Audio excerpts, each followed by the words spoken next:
Bonjour, nous sommes donc le 4 janvier 2025 et je commence donc ce petit mot, aujourd'hui encore un petit, sur mes débuts à Siegen en Allemagne, en République fédérale allemande comme on disait à l'époque. C'était donc en mars, début mars 1975. Arrivé là par le TPJ, train permissionnaire journalier, chargé dans un camion, dans un MAN, avec tous mes affaires, avec mon gros sac. J'arrive dans une caserne, ma foi pas laide, même c'est joli d'ailleurs, sur une colline. Autre chose que les affreuses casernes comme celle de Bressou par exemple, ou à Bruxelles, il y en a quelques-unes qui sont vraiment très moches. Mais là c'est beau. Enfin beau, façon de parler, il ne faut pas appeler ça beau une caserne. Donc on rentre, puis on débarque devant un bâtiment. Il s'avère être notre logement. Et bon, ben, on sort de là, on est à peine sorti du camion que tout de suite, toutes les fenêtres s'ouvrent et on entend oh, oh, oh, ce qui n'est pas sans me rappeler quand, quand j'étais plus jeune, quand j'étais à l'Athénée de Chennai, quand il y a un pion qui s'appelait M. Pirnet à l'époque, qui allait se cacher dans les cabinets où tous les rétos et d'autres allaient fumer à 10 heures à la récréation. Il sortait d'un coup du cabinet et hop, il envoyait des punitions, des punitions. Alors il avait l'habitude d'aller se cacher dans un cabinet. Et alors quand il était dans le cabinet un jour, on voyait ses pieds en dessous évidemment, hein, et les gars qui étaient là, les fumeurs, ont commencé à bloquer la porte. Hein. Ils ont mis un truc pour bloquer la porte pour ne pas qu'ils sachent ouvrir. Ils ont fait oh, oh, oh. Et alors comme il y a toujours des urinoirs qui sont remplis de pisse et tout ça, hop, arceau de pisse, ils ont renvoyé des sauts de pisse, flouch, sur le pion en question.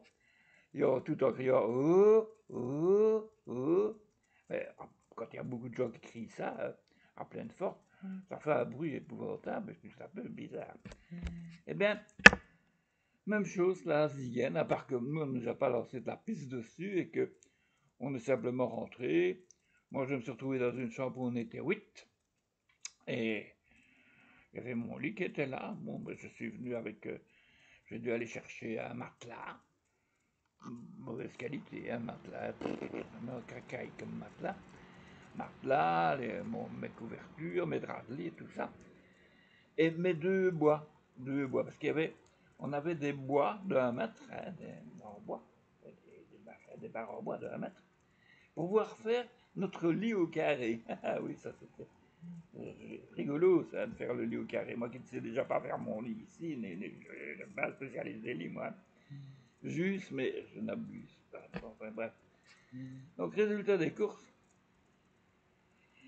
Bon, j'ai fait connaissance de mes comparses de chambre, hein, qui avaient tous 1 ou 2 ou 3 ou 4 mois de plus que moi de service. On était tous des miliciens. C'était des gens sympathiques, des gens un petit peu tous les bords. Il y avait un coiffeur de Charleroi, il y avait un gars qui était dans le droit, mais je ne sais plus s'il était avocat ou non. Et je sais pas encore un autre gars qui était super sympa, mais qui était un peu espèce. Enfin bon, un peu la société comme elle est, quoi. Et voilà, donc c'est simplement ça comme souvenir. Je n'ai pas envie de la faire trop longue. Voilà, je vais aller préparer le petit déj et on va manger parce que voilà. Et on vous souhaite à tous et à toutes un beau week-end. Le temps n'est pas trop froid, hein, enfin pas trop, ça va. Et il paraît qu'on n'aura pas de la neige avant mardi ou mercredi. Tant pis pour les skieurs hollandais, pour encore se brosser ce week-end. Voilà. Bon, allez, après ma petite méchanceté, je vous laisse. Allez, à demain pour d'autres aventures sur mes mémoires, les mémoires de Jacques Chevalier, n'est-ce pas que c'est beau?